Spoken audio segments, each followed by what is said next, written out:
PlayerUnknown's Battlegrounds is probably the biggest sleeper hit in video game history. The gaming community was slapped in the face with a cold, hard frying pan and awoke to find something incredible. An addicting, fresh new take on Battle Royale gameplay. A genre that for all intents and purposes was basically dead outside of Arma 2 and Minecraft, if you would even put Minecraft in that category. With millions of sales, a full release and port to the Xbox, thousands of dedicated streamers and millions of passionate fans engaging with this game that came out of nowhere, PUBG was simply a dream come true for the developer Bluehole. The game's success is something every indie developer fantasizes about. Being part of a small team, working tirelessly to get something out there that brings you some modicum, some notion of success in a heavily competitive and saturated market dominated by bigwig publishers. And being able to find a place amongst all the noise, the good, the bad, the great, and the shit. What indie developer doesn't want that? I mean, when has an unfinished game ever won the Best Multiplayer Game Award? Or been nominated for several other categories at the Game Awards? Or gotten over 30 million sales? Or broken Steam records for most concurrent players? I don't think an unfinished alpha access indie game has ever done any of those things. It was clear early on that PUBG would be a runaway hit, but it wasn't clear where the game would settle down on the scale. That was yet to be determined. But even people like me, who weren't huge fans of the game or the Battle Royale genre, we were all sitting on the sidelines cheering the PUBG Corporation on.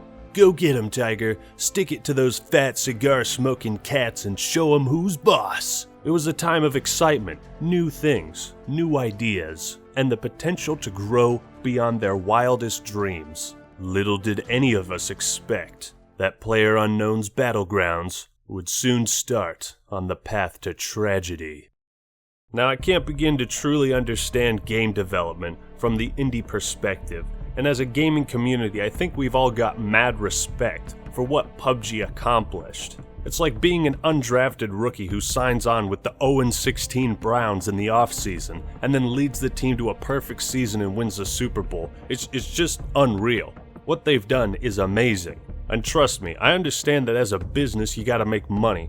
Go out and get what you're worth. Reach for the stars and settle for nothing but your best. But there's so many things about this game and the conduct of its developers since its rise to fame that raises so many red flags. And look, I get it. People don't like hearing negative things about the games they love or the people that make them. But it's necessary. You need to know which developers have converted to the Church of EA so you can be aware of this shit. And one last thing, I'm not knocking the game at its core. What I'm going to knock is the conduct of the developers. What they've done since they got that huge wave of sales, press, and all that good stuff. I will also say that some of this stuff has happened in the past, and might not be as relevant currently, but I feel like it's important to discuss these things either way. So first off, when something becomes super popular in such a short amount of time, naturally other people and companies will want to mooch off that success and try to replicate it. It's no secret that Fortnite's Battle Royale mode spawned because of PUBG. But what's this? Bluehole threatened legal action against Fortnite and its devs? They claimed they're concerned that Fortnite may be replicating the experience for which PUBG is known for. And they did this at a press conference. They publicly threatened legal action. Aren't you supposed to keep that shit behind closed doors and talk it out with lawyers so that the gaming community doesn't hear about this and start questioning what your motives are and what you're doing? What were you trying to prove with this? I'll tell you what these actions say to me. It says Bluehole doesn't want any competition, and they want to smear Fortnite because it's similar. Well, that's pretty shitty and unnecessary, and nobody's denying that Fortnite Battle Royale took heavy inspiration from the game, but this is business. It's just good business. There's going to be competition, and it's not just a blatant ripoff. It's got a completely different art style, a completely different feel to it. I mean, what if id Software threatened legal action against 3D Realms back in the 90s because they were concerned that Duke Nukem 3D may be replicating the experience Doom is known for?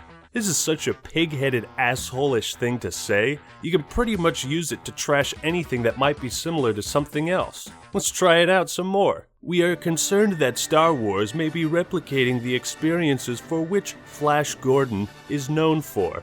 We are concerned that Sonic the Hedgehog may be replicating the experiences for which Mario is known for. We are concerned that Hitler may be replicating the experiences for which World War I is known for. Can we please meme this statement? Like, come up with your own examples and post them in the comments. Back to the point, what would saying any of this have accomplished? They're basically saying any Battle Royale game that isn't ours is shitty and unoriginal, it's ripping us off and they owe us money. It just breeds animosity and skepticism about the intentions of a company. Makes you look petty and that you don't understand how games inspire other games. A Bluehole executive even said this: "Now we're starting to have concerns that they're going to develop new features or improve something in the engine to support that Battle Royale gameplay, and then use it for their own game mode." Oh no! Another company is trying to improve their product that's similar to yours, while you're busy making a half-assed port to the Xbox and implementing microtransactions in an early access game you're charging people $30 for? We can't have that, can we? You can clearly see how upset Bluehole was that other companies are making Battle Royale games and taking a small fraction of that spotlight away from them. Brendan Green, player unknown himself, said this: "I want this genre of games to grow," but later says, someone else takes the idea, has a marketing budget, and suddenly has a popular game because they ripped off someone else's idea. I think it's something the industry needs to look into. What the fuck, dude? You're talking about a genre. A genre. If you want to use that logic, PUBG ripped off the idea of Battle Royale from the movie Battle Royale. This logic is so fundamentally broken at its core. It's like, oh, PUBG has the idea of shooting people with guns. Well, there were plenty of other games that had that idea, so I guess the industry should look into the ideas that PUBG ripped off. You know, Battle Royale, shooting people with guns, because, you know, other games are getting rich off of those ideas, and you know, those all belong to PUBG and Bluehole. So stop whining, learn from the fine bros, and accept the fact that you can't hold a monopoly on ideas or a genre. Now, if you were to gain massive critical and commercial success for an early access game, earning you hundreds of millions of dollars in half a year, what would be your next move? Maybe work on the horrible optimization? Increase the quality of graphics? Perhaps hire a bunch of new hands to improve the code? Nah, what you're supposed to do is rush to make the most god-awful port of a video game to the Xbox One in order to meet Christmas sales and deadlines. Oh boy, it absolutely boggles the mind when you look at this. You know you fucked up when Chromecast uploads a video. They released this on the Xbox One as early access, like they sold this on a disc. Look, Steam is one thing. That's a haven for all sorts of games, finished and unfinished. But when your next move is to port the game to consoles before it's finished or even being close to ready, what does that say? People expect finished, functional products when they buy a console game. And this applies to Steam as well, but I'm trying to point out that Steam has a lot of these indie, unfinished early access games, way more than any console does. Now, what does this decision say?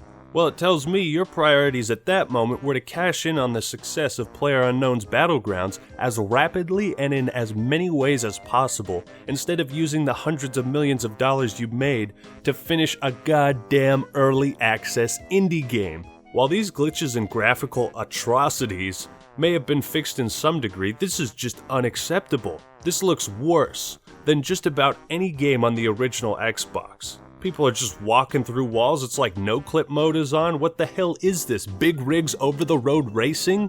And you sold this for $30? Not even the power of the Xbox One X can fix a game that's not optimized properly. Look, you made your money, now it's time to use that money to improve the quality of the experience. And don't you think it's a telling sign of priorities when a game like this usurps Dota 2 as the most popular Steam game? And then somehow thinks its next move should be the introduction of microtransactions? Apparently, $720 million isn't enough to develop a game and keep it running for a few years. And though the game still charges people $30, it's gotta have microtransactions now. Not just any microtransactions, randomized loot boxes. Are you fucking serious? So the excuse that they need money from loot boxes to pay for development or updates or anything can't even be made. This is pure selfish greed, and there's no real arguing that. If this game hadn't made $720 million, even if they needed microtransactions for further funding,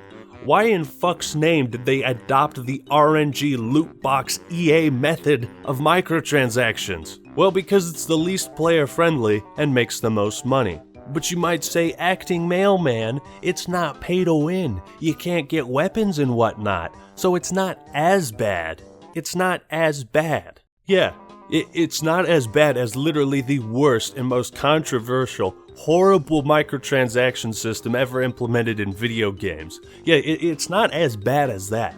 Okay, that isn't saying much at all. That's like saying the pile of dog shit I just took a bite out of didn't taste as bad as the piss-covered dog shit I just took a bite out of. Bluehole even promised they wouldn't include cosmetic DLC or loot boxes, microtransactions until after early access, until the game was done. But they just couldn't fucking wait. Gotta gather all the golden eggs you can before you kill the goose, before all those loot box and gambling laws go through. They even said at one point that none of the crates would be free.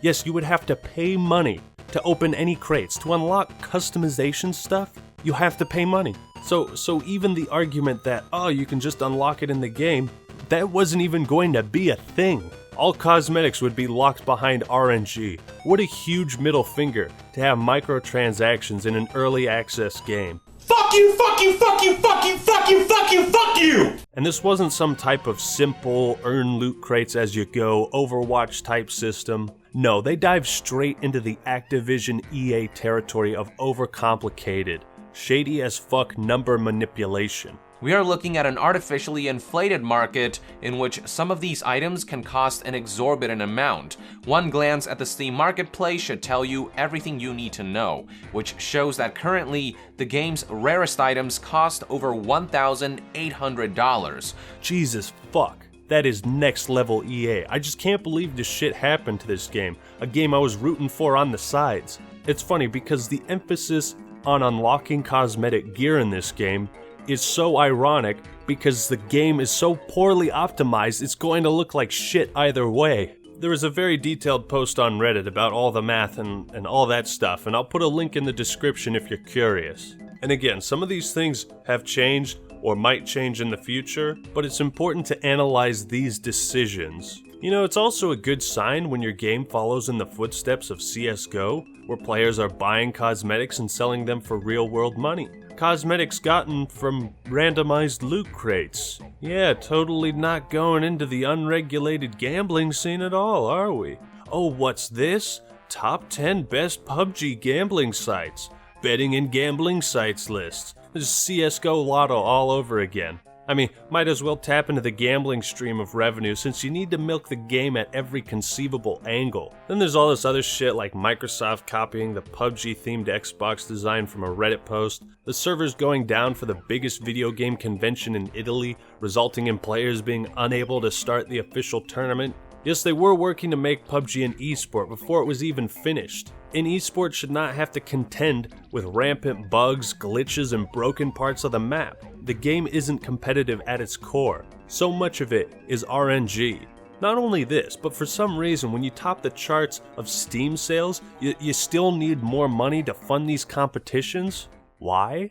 Bluehole Entertainment introduced these crates to fund the prize pool for a tournament it held at Gamescom. It's an interesting motivation, especially since, to the studio's credit, it donated excess funds to charity.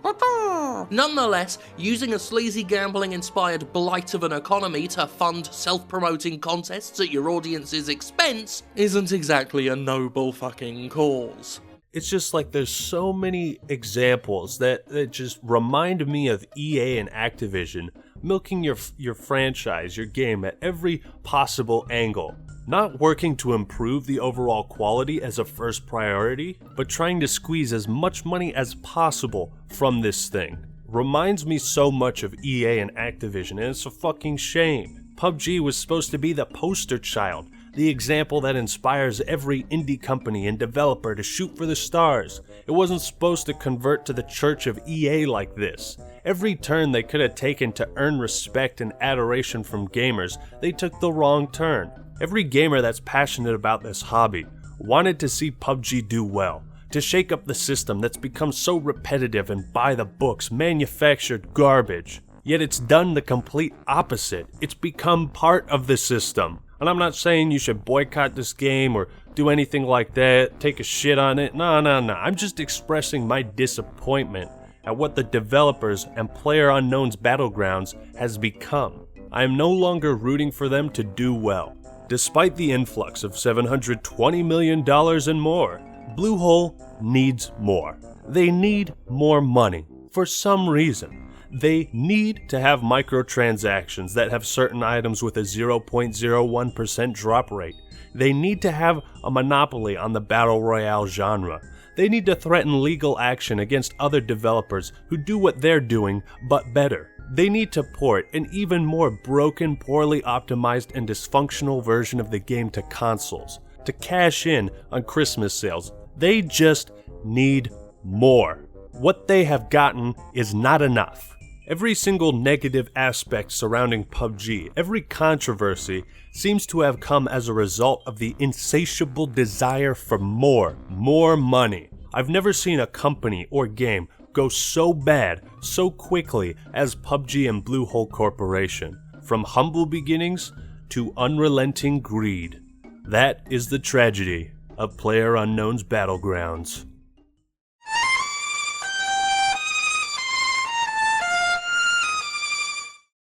But what do you think? Am I overreacting to all this stuff? Or is what I say pretty spot on?